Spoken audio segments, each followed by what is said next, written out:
Imagine acordar e em um único dia você perceber que perdeu seus filhos, a sua riqueza, a sua saúde, ou seja, perdeu tudo o que fazia sentido para você. Imagine qual seria a sua reação nesse momento. E agora imagine você continuar orando e Deus em silêncio. Você buscar uma resposta e ainda assim Deus não falar nada. Essa não é a história de um pecador, não é a história de alguém que fez algo errado. Essa é a história de Jó. Um homem íntegro, que a própria Bíblia diz que não tinha ninguém na terra semelhante a ele, de tão reto que esse homem era.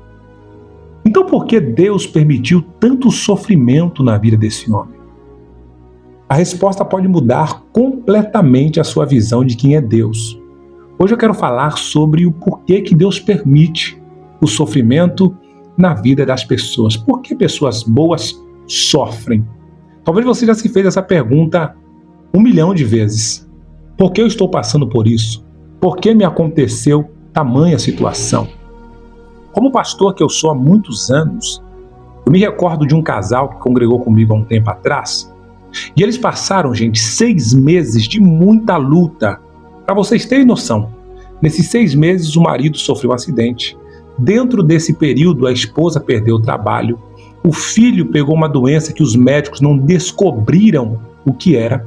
E durante 6 meses eu orientando, eu orando, fazendo visitas para esse casal, e a pergunta era: pastor, por que Deus permitiu isso? Será que nós pecamos? Será que aconteceu algo de errado? E eu lembro que era um casal de Deus, um casal que buscava, que clamava ao Senhor, possivelmente vida no altar. E eu falei: olha, a resposta ainda eu não tenho, mas vamos orar ao Senhor. Pois eu entendo que Deus tem um propósito nesse sofrimento. Eu me lembro que foram 6 meses cravados de muita dor, de muita lágrima e muito sofrimento. Passados 6 meses, gente, exatos 6 meses, Deus fez uma reviravolta tão grande na vida daquele casal.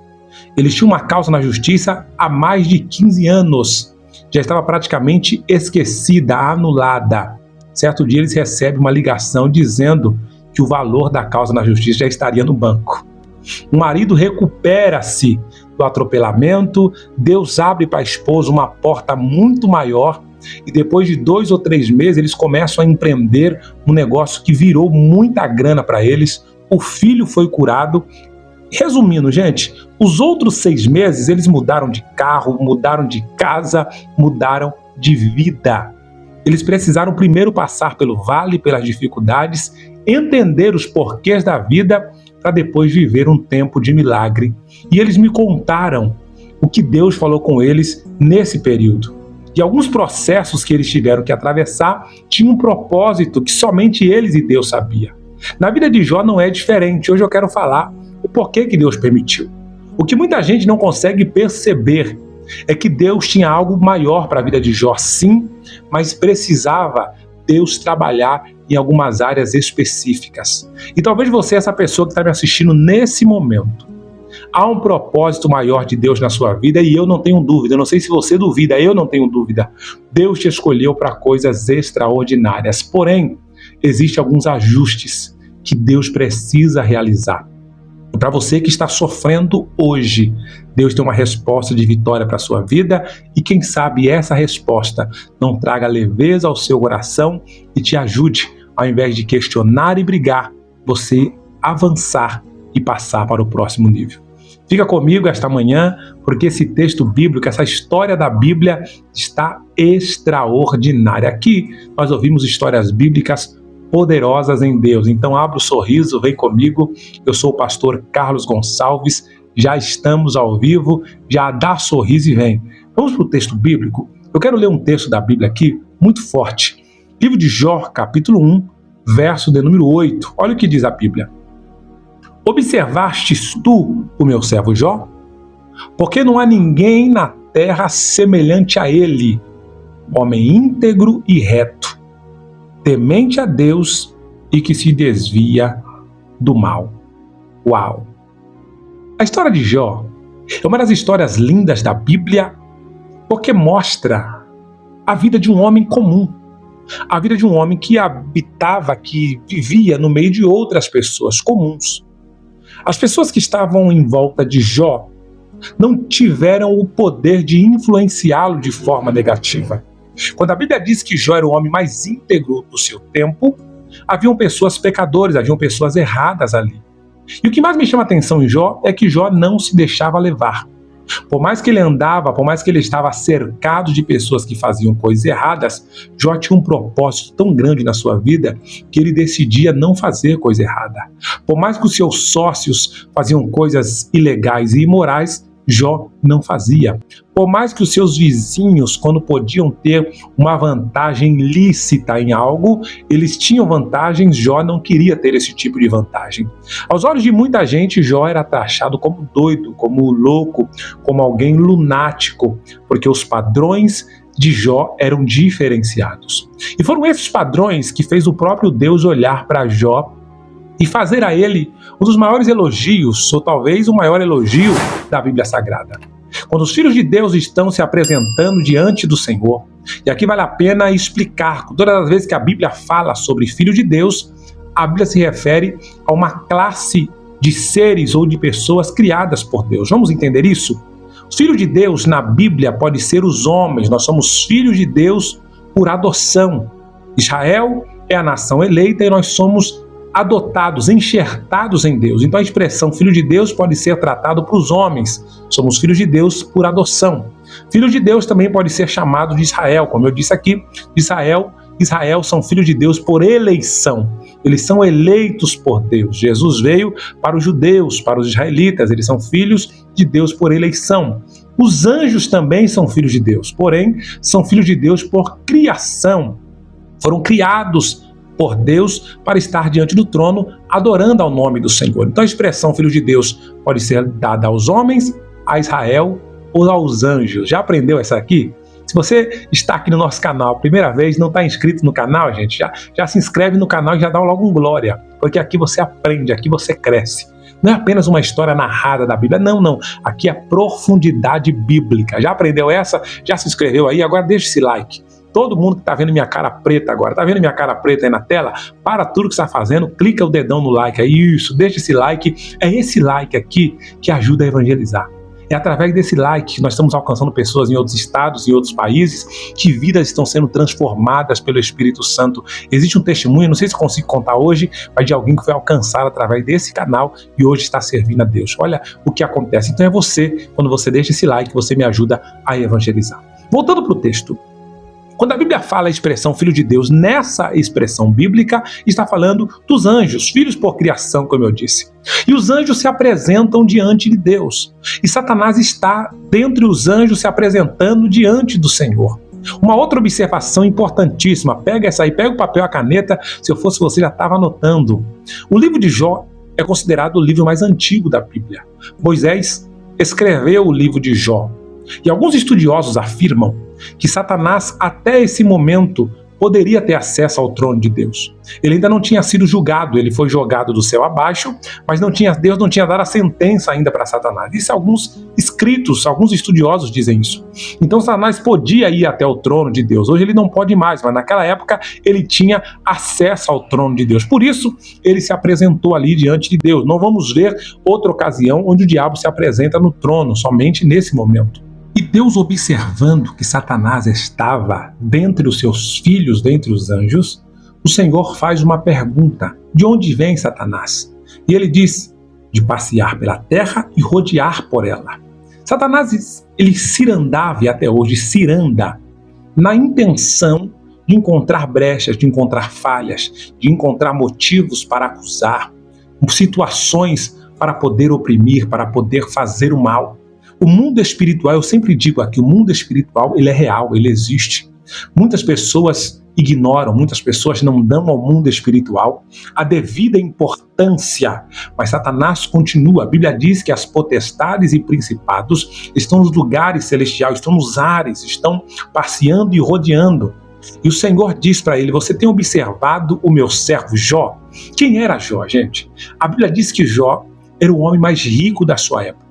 Era um homem temente a Deus, era um homem santo, era um homem sábio, era um homem que vivia em retidão a Deus, se desviava do mal, temente, reto, era um homem de valor. Esse mesmo homem de valor tinha uma família muito abençoada. Tinha ele uma esposa e tinham 10 filhos, 7 homens e 3 mulheres. As filhas de Jó, segundo a Bíblia, eram mulheres mais lindas daquela época. Os seus filhos eram homens formosos. Jó tinha a sua posteridade, Jó tinha uma família estruturada, ele tinha descendentes, ele tinha uma linhagem, ele tinha um legado. Após a sua morte, ele teria quem o representava, o que representaria ele de forma legal. Além de toda a sua fortuna, além de toda a sua sabedoria, de toda a sua família, a Bíblia destaca que Jó tinha animais ali. Jó tinha ovelhas, camelos, jumentas e bois. Era um homem extremamente rico, era um homem poderoso, tinha muitos funcionários que trabalhavam para Jó. E o Senhor pergunta: observou meu servo Jó? Não tem ninguém na terra semelhante a ele. Homem sincero, reto, temente e que se desvia do mal. Satanás, gente, já tinha observado. Para Satanás não foi surpresa Deus falar quem era Jó. Satanás sabia. Ei, o céu precisa nos conhecer, o inferno também precisa saber quem somos nós.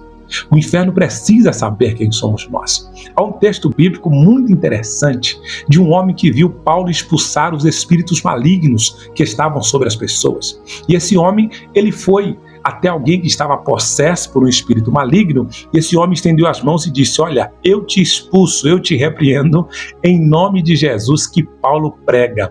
O espírito maligno falou na boca do homem: ei, Jesus eu conheço, Paulo eu também sei quem é, mas quem é você? E o texto bíblico diz que aquele homem tomou uma surra, a peia que era para 10, ele comeu sozinho naquele dia. Por quê? Porque ele não era credenciado, ele não era conhecido lá no inferno. O inimigo precisa saber que você é filha, que eu sou filho, que temos um Deus na nossa vida. Não é que ele não era conhecido por não saber quem ele é, ele não tinha crédito no céu. Ele não tinha autoridade de Deus na vida dele, ele não tinha ousadia. Esse homem, no exemplo que eu estou dando aqui, ele não tinha autoridade de Deus para fazer nada. Ei, nesta manhã de hoje, uma das primeiras bênçãos que Deus quer nos dar é a autoridade sobre os espíritos malignos. Jesus disse isso para os discípulos: eis que vos dou poder para pisar em serpentes e escorpiões e toda a força do inimigo. Eu quero abrir e já dizer para alguém hoje: Deus te trouxe para ouvir essa mensagem poderosa, que no meio do seu sofrimento, no meio da sua dor, Deus está te dando autoridade. Você está até sofrendo, você até está passando por um momento difícil, mas está descendo a autoridade de Deus sobre a sua vida. Alguém recebe isso? Coloca aí: eu recebo a autoridade de Deus. Coloca aí: eu recebo a autoridade de Deus. Já coloca essa palavra profética aqui. Toda vez que eu peço para colocarem, gente, isso é profético na sua vida, viu? Isso destrava a vida espiritual, vida financeira, vida familiar. Então você que não digitou, digita agora: eu recebo a autoridade de Deus. Jó tinha autoridade. Deus não destacou Jó por causa da riqueza. Deus não destacou Jó por causa dos filhos bonitos, por causa da esposa que fazia a compra no shopping chique. Não. O que destacou Jó, a ponto dele ser conhecido no céu e também lá no inferno, era a autoridade que ele tinha. Era um homem de autoridade. Toda pessoa de autoridade quebra as obras do inimigo. Toda pessoa de autoridade, o inimigo se levanta e cai por terra. Hoje Deus está dizendo para alguém nesta manhã: eu estou te capacitando para você vencer essa batalha. Eu estou te dando grande autoridade para você vencer essa guerra. O inimigo queria parar-te, o inimigo queria vencer você, porém a autoridade que vem do céu, o Senhor te capacita, o Senhor te renova e diz para ti: o mal não pode te parar, porque o Senhor teu Deus está contigo. E quando Deus pergunta, o inimigo falou: eu sei quem é ele, sim. Mas uma coisa eu quero dizer, eu quero pontuar uma coisa aqui. Olha como o inimigo ele é astucioso. O Senhor cercou ele de bens. Esse homem é rico. Esse homem tem muito dinheiro. Gente, aqui está uma crença limitante, nós vamos quebrar já já. Esse homem tem dinheiro. E uma pessoa com dinheiro é fácil ser crente. É fácil ser fiel tendo dinheiro. Eu quero saber se ele, sendo pobre, ele conseguiria ser fiel do mesmo jeito. Existe uma crença limitante, gente, que impede muitas pessoas de prosperarem. Para tudo que você está fazendo agora e me escuta. E uma das crenças, ou a crença maior limitante, ela tem a ver com a parte financeira. Dentre todas as crenças que nós ouvimos na infância, a crença sobre o dinheiro é a crença mais forte. Ela está enraizada na vida de muita gente. Coloca aí se você ouviu frases como essa: dinheiro não dá em árvore. Alguém já ouviu essa frase? Coloca aí, eu já ouvi essa frase. Segunda frase: o meu dinheiro não é capim para ficar esbanjando. Terceira frase: rico não vai para o céu.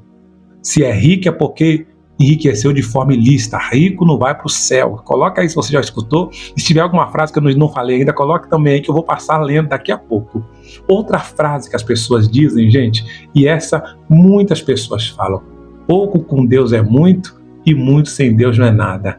Essa frase, gente, para tudo, você precisa me entender agora. Essa frase é até bonita. É uma frase linda, é uma frase maravilhosa. Eu estou dizendo que é uma frase maravilhosa. Porém, por trás dessa frase existem crenças limitantes. Se você quiser quebrar essa crença hoje, nós vamos aprender agora. Se não quiser quebrar, nós vamos aprender também. Qual é a crença limitante dessa frase, gente? Pouco com Deus é muito. A primeira frase desta frase é interessante porque eu estou com Deus, então eu tenho um pouco. Mas tá bom, eu tenho um pouquinho, mas eu estou com Deus. Eu tenho um pouco, mas eu estou com Deus. Então, a pessoa que pensa, eu tenho um pouco, mas estou com Deus, na mente dela ela pensa, se eu tiver muito, eu vou abandonar Deus. É como se fosse um paralelo. Para ter Deus, eu preciso ter pouco. Deus está aqui, eu tenho um pouco. Se eu começar a ter muito, Deus vai ficar em segundo plano. Você entende isso? É como se fosse uma balança. Enquanto eu tenho um pouco, Deus está em cima na minha vida. Se eu tiver muito, Deus ele desce. Coloca aí se você pegou essa aí, gente. Coloca aí se você entendeu. Coloca aí se você entendeu. Então o nosso cérebro, ele aprende isso. Ter pouco é sinal de estar com Deus. Quem tem muito não tem Deus. É isso. Quem tem muito está longe de Deus. Quem tem muito é apegado no dinheiro. Quem tem muito é materialista. Quem tem muito é não sei o quê. Ei, gente, vamos ser maduros, vamos entender isso aqui, gente. Tem muita gente que tem pouco e está bem longe de Deus. Você conhece alguém assim? Eu conheço, pastor, alguém que tem pouco e Deus está longe dessa pessoa, ela está longe de Deus. Eu conheço gente que tem muito, gente, e anda lado a lado com Deus. Jó era esse tipo de gente. Eu conheço gente que tem muito e quanto mais tem, mais ajuda, é mais generoso e gera emprego e ajuda pessoas e ora e busca e faz tanta coisa boa. Então quando eu digo essa frase, pouco com Deus é muito, eu estou justificando eu querer ter pouco, eu viver no pouco a vida inteira. Não, eu tenho um pouco porque eu tenho Deus. E quando vê alguém que tem muito, pessoas que pensam assim, quando vê alguém que tem muito, gente, geralmente você vai criticar. Critica o empresário, critica quem está prosperando, critica quem está crescendo, porque na cabeça dele, ele já mapeou esse padrão. Que para ter Deus tem que ter pouco. Gente, vamos ser sinceros. Se a Bíblia diz que Deus é dono do ouro e dono da prata, essa frase não poderia ser assim, ó, eu quero muito com Deus. Por que pouco com Deus, se Deus é dono do ouro e da prata? Responde aí. Por que tem que ser pouco com Deus? Se o Senhor diz que o melhor dessa terra é nosso. Por quê? Diga aí. Pouco com Deus é muito. E aí a frase continua, né? E muito sem Deus não é nada. Olha que frase bonita. Muito sem Deus não é nada. Ô, gente, muito com Deus ou muito sem Deus, gente, peraí. Muito sem Deus não é nada. Isso é verdade mesmo. A segunda frase desta frase é verdadeira. Muito sem Deus não é nada. Porque a gente tem muito e não ter Deus. Então eu quero ter muito com Deus, então pronto. Vamos reescrever essa frase aí, gente. Muito com Deus. Eu quero ter muito com Deus. Coloca aí, você consegue colocar isso nos comentários? Vamos quebrar essa crença limitante agora? Eu quero ter muito e com Deus. Muito dinheiro, muita fé, muita saúde, muita prosperidade, muita unção, muita autoridade. Eu quero ter muito com Deus. Coloque isso aí, por favor. Talvez ninguém nunca te ensinou a profundidade ou as coisas que escondem as crenças limitantes. Coloca aí, eu quero ter muito com Deus. O inimigo, ele queria mostrar ou queria usar esse tipo de argumento. Jó só é crente porque ele tem muito. Se ele não tiver nada, eu quero ver se ele vai continuar fiel. Ei, gente, aquele que é fiel no pouco, Deus coloca no muito. Jó nunca chegaria no muito se ele não tivesse sido fiel no pouco. Se ele não tivesse aprendido a honrar a Deus lá embaixo. se ele não tivesse aprendido a honrar a Deus quando ele não tinha nada. Conheço pessoas que hoje têm uma história de conquista, de vitória maravilhosa, mas se você puxar o retrospecto, começou no nada. Começou o negócio na garagem, vendendo o almoço para poder pagar a janta. Eu conheço pessoas que começaram, gente, na fé, com pouquinha gente, com pouco recurso, com pouca experiência.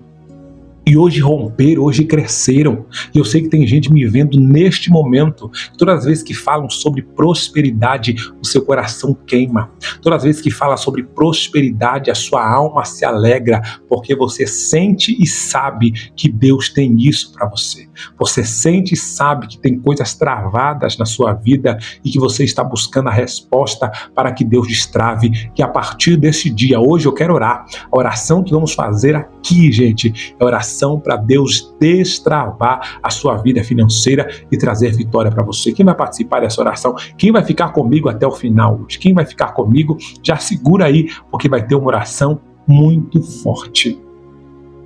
Deus olha para Satanás dizendo aquela frase mentirosa. Deus falou, então tá bom. Eis que ele está em tuas mãos. Toca na riqueza dele. Toque em toda a riqueza que ele tem. Só não toque na saúde, só não toque na vida, mas pode tocar na riqueza. Deus dá legalidade, Deus dá permissão, Deus deixa o inimigo tocar nas riquezas de Jó. Até porque eu disse aqui, Deus é dono do ouro e dono da prata.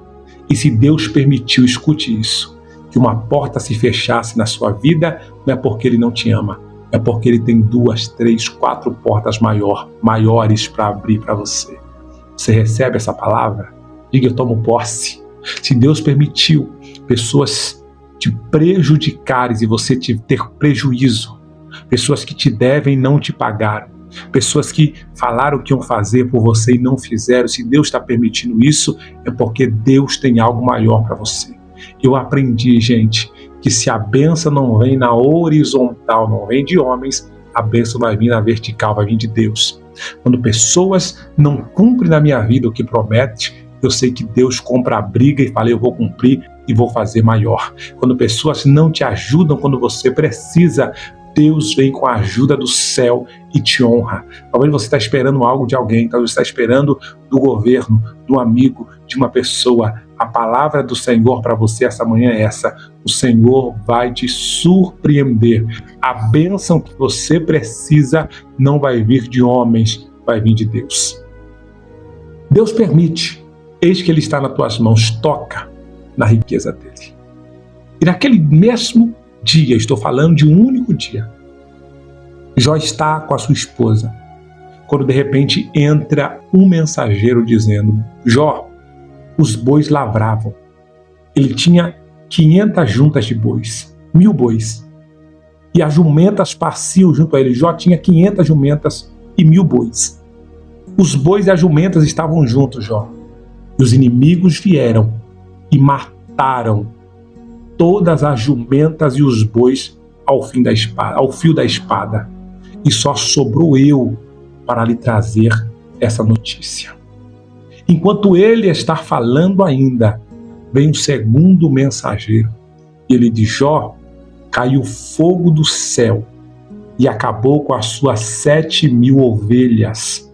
As ovelhas que você tinha, todas elas foram queimadas a fogo. Todas elas acabaram de morrer. Os funcionários também foram atingidos e morreram. E só sobrou eu para lhe trazer a notícia.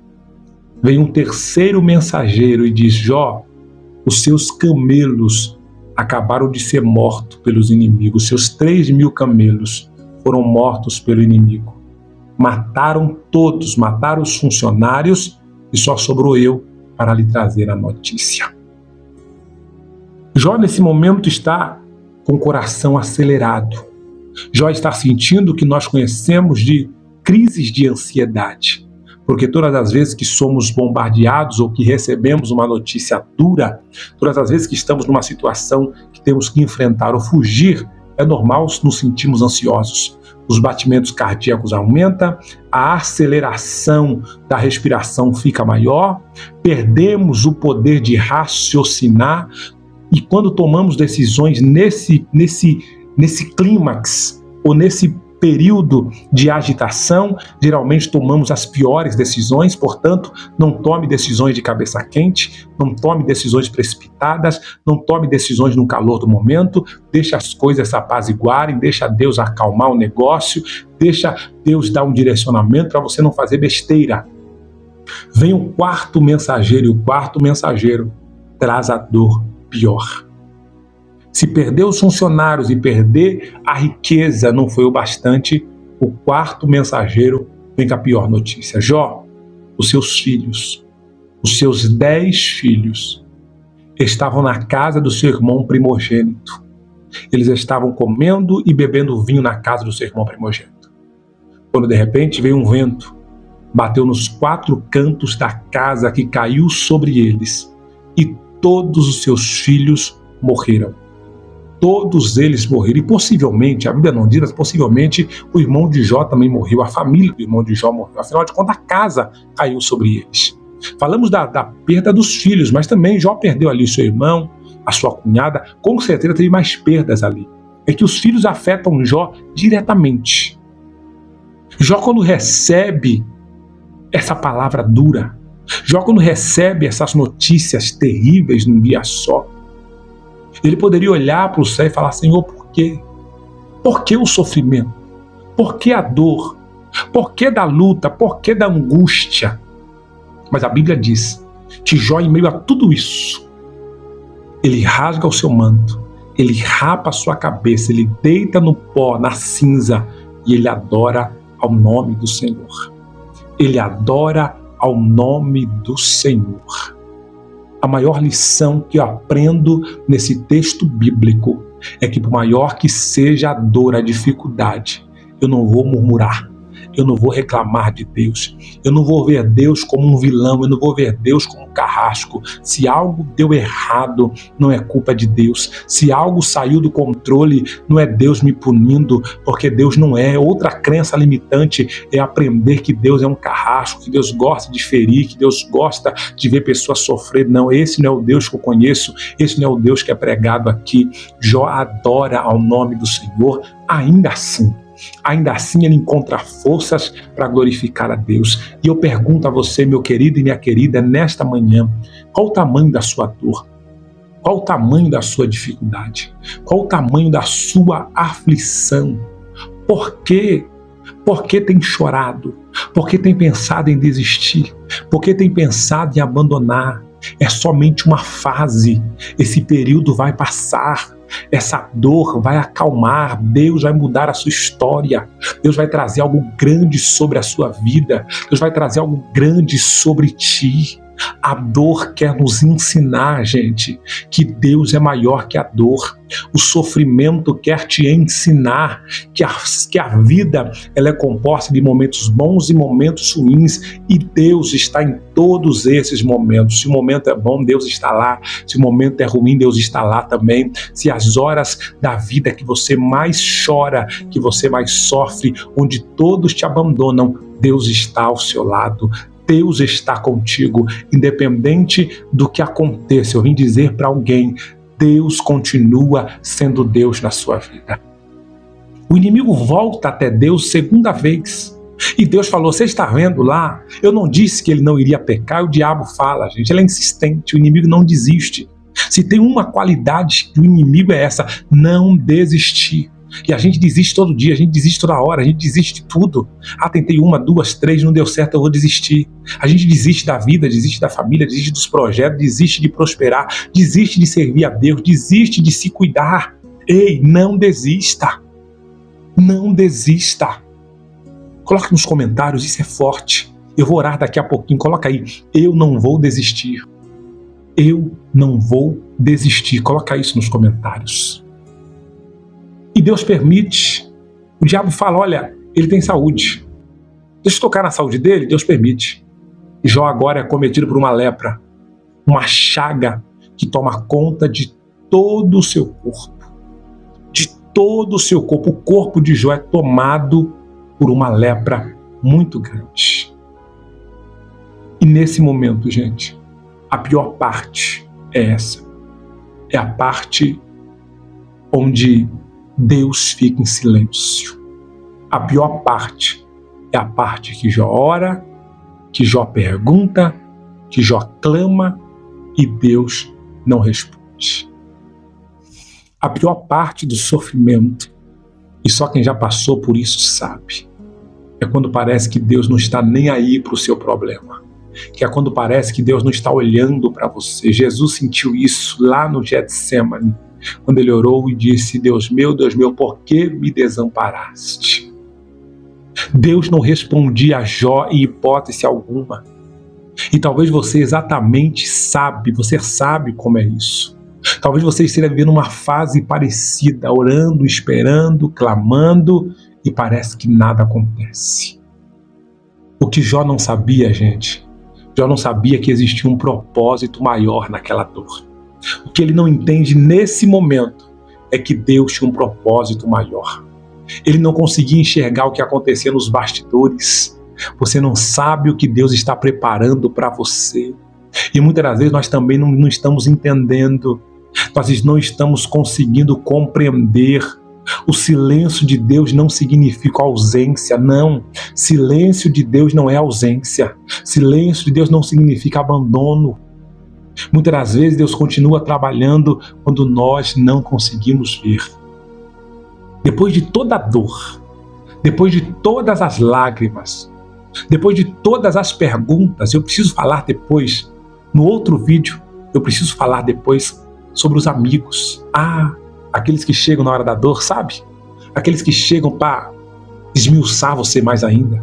Aqueles que sabem que você está na pior e solta a piada. Vamos fazer um outro vídeo sobre eles. Fiquem tranquilos.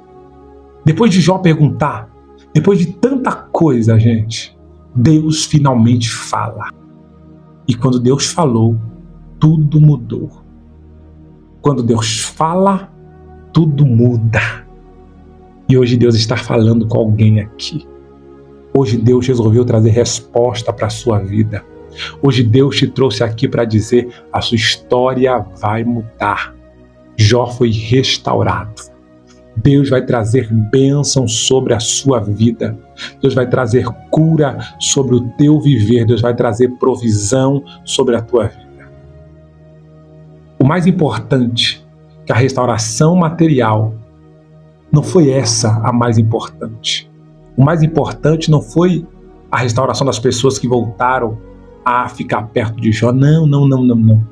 O mais importante foi a restauração espiritual. Olha o que Jó falou. Antes eu te conhecia só de ouvir, mas agora os meus olhos te veem. Às vezes a maior bênção não é receber de volta aquilo que perdemos. Não é isso não, gente. É conhecer Deus de uma forma que nunca conheceríamos sem passar pela prova. Eu preciso dizer de novo. A maior bênção não é restituição financeira, mas é você conhecer Deus de uma forma que, se você não tivesse passado por essa prova, você não conhecia Deus. Eu conheci Deus depois de alguns processos que eu passei na minha vida. Eu conheci Deus depois de alguns vales que eu enfrentei. E hoje Deus vai se manifestar na sua vida para mostrar a glória dele para você. Você que chegou até aqui, vai orar comigo agora.